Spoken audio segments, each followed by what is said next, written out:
from Fred Phelps to the Kinsey Six. The best of the best from Central Kansas and beyond. We do it all. We are KJAG Radio and the Jiggy Jaguar Radio Show. Log on to JiggyJaguar.com and KJAGRadio.com for more. It was at that moment I realized it's okay not to like everybody. It's okay as long as you make it funny, right?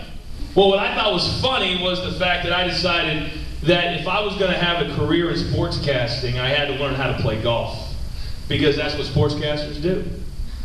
Well, I decided to go out for golf the last 2 years that I was at McPherson College. So when I signed up for the team, it was only because I wanted to play free golf at the local golf course. And I looked at the head coach, and it said, Roger. Back here on Jiggy Jag TV. And we got Cousin Chris behind the camera, Jigman Freud, and I have got... Are you... Whoa. Before you just like bust out your piece of paper, whatever you've just written right there, let me do it. All right? Pros do it. You stand there. You understand? Let me at least see what you've written. I was going to say that Wikipedia says that you did it. I was going to make a mention of your brief stint at Sirloin Stockade. Oh, see, I'm glad I stopped you right there. Better not do that. Hey, did I work at Sirloin Stockade? Sure. 6 years? Absolutely. Don't ask me.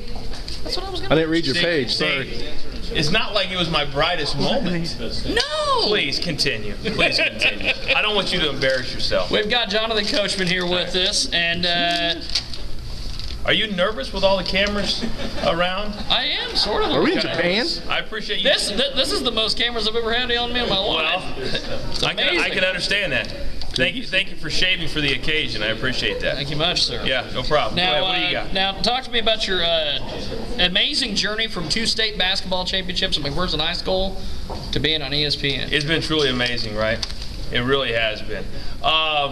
You know, the only loss I had in high school was right here in Hutchinson, Kansas.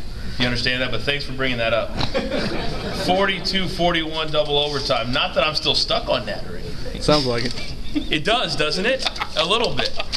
But, I mean, who would have thought that 1995 I graduated from college, 1991 high school, and yet I still look like I'm 22. It's amazing. I mean, you said it. You said it. It's amazing. But it has been a cool journey in all seriousness. Because I honestly felt like if I got to Kansas City, that was good for me. That's all I ever wanted to do. Because I actually said I would never move to the East Coast because I love Kansas that much. Yeah. And I've lived on the East Coast for the last 13 years. So you see how much I stick to my guns. You know, but it's been cool. You know, I've been to, I don't even know how many countries, man. I mean, 50, 60, all the way from Japan to Europe to Germany to... Is Germany a part of Europe? I think so. Why am I asking you? I don't even know. But it's been cool. It's been cool. Well, talk to me about your time at ESPN. How has the transition been from WWE, or obviously the mainstream world doesn't take it serious, even though they are athletes? Well, yeah, and it's been good. It's been good. You know, the first couple of years a little rough. Yeah. You know, they don't always know what to do with something like me when I walk in the door. You know what I'm saying? It's probably kind of like where you came from to where you are now. You walked in and what do I do with this guy? Exactly. Okay, I understand. But the last couple of years has been great. And as you see, I'm on all the big shows. I'm a big deal now. Big star. Big star. Hashtag big time. It's so big we need 2 G's. Well, the hashtag stuff. And see, there's this guy over here now that's kind of making fun of us. I wonder if we need to bring him in. You gonna bring him in? No, and I don't even mean to mess up your interview. No, because this is probably the best one you've ever had. Out. Yeah, a little bit. I don't get to do that very often. No. I know, that's true. All right, you got anything else? Well, talk to me about your doing play-by-play for McPherson College and then going to WWE. Well, there were many times when I was doing McPherson College against Sterling that I thought, someday I'll be doing Michigan, Ohio State. Someday I'll be doing Celtics Heat. Someday I'll be doing Lakers, Oklahoma City Thunder.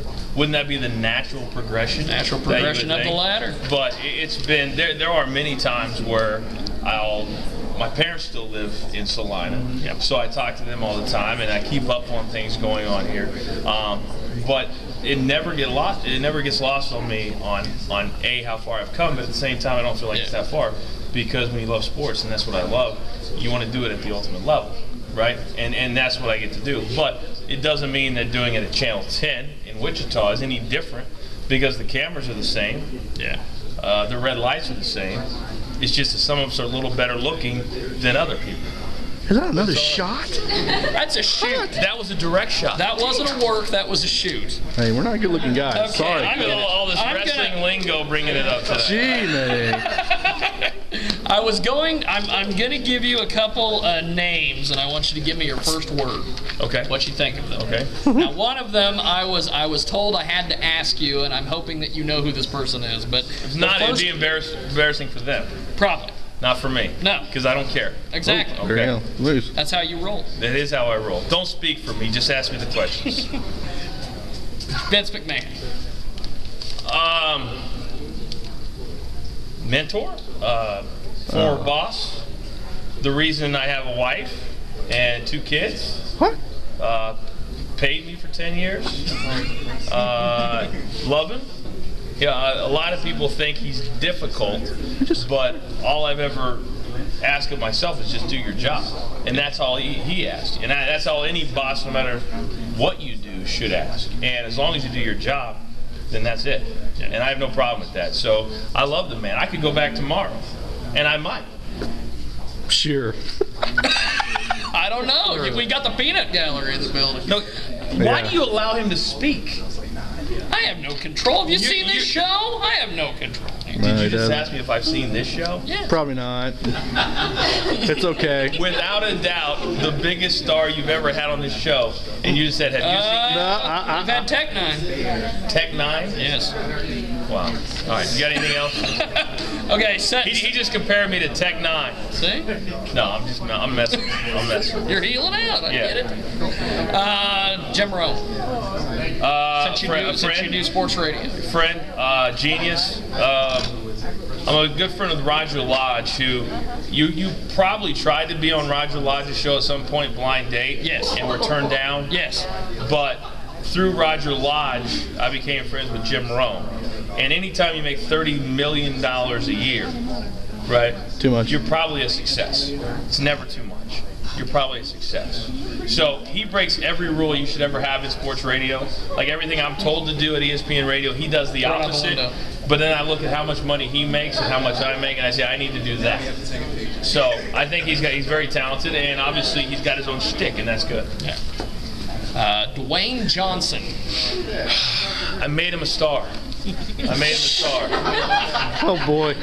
The Rock would be nothing. Would be absolutely With- nothing. without me. He would be back Without doing me. mummy movies or whatever. If you notice now, the look he's gone for, bald Your head, look. goatee, very He's good ripping you looking, off. light-skinned black guy, all of that.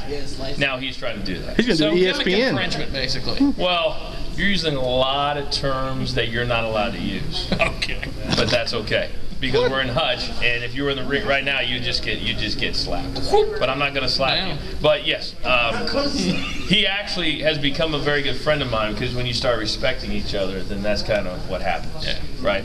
So he just moved from Beverly Hills back to Miami, because he's going to be doing a lot more wrestling and a lot less movies now. So, but we had a good run for a while. Sometimes you can't relive that. Well, final name before I let you go. Thank you, by the way, for doing this. You're welcome. It's an honor You're speaking welcome. to you. Yeah, I know it is for you. And this is coming straight out of McPherson, Kansas. Cody Ryerson. Cody Ryerson. I've known that kid since he was 8 years old, literally 8 years old. Great athlete, good baseball player. His dad was my American Legion coach for one season. And so I have nothing bad to say. Cute sister, too. Yeah, she dated one of my good buddies. Okay. Yeah, that's all I remember. That's all I Well, remember. he wanted me to mention it. See if you remember. Is he a part of this show? No. Then why would you ask? Because he wanted me to ask you. But people watching the show don't know him. Who cares? There's so much I have to teach you. Anyway, wrap it up, because there's somebody over here saying, we gotta go. There's they saying, yeah, we gotta go. Well, Jonathan Coachman, thank you. K-Jag! K-Jag. Is it K-Jag? Yes. All right, my man. because we didn't have enough guys. It was fall golf, you remember, Coach. And so we drove up there, and it was a long afternoon. It really was. And I was our number 5 player, which means you're the worst player. And first 2 balls off the tee, out of bounds. And when you play tournament golf, you got to play by the rules. I'm not a big by the rules type of guy. So 6 hours later, we're on the 18th hole, and I actually played the hole not too bad. I had about 100 yards in, and I was well over 100 at this point, and I had it. It was kind of done.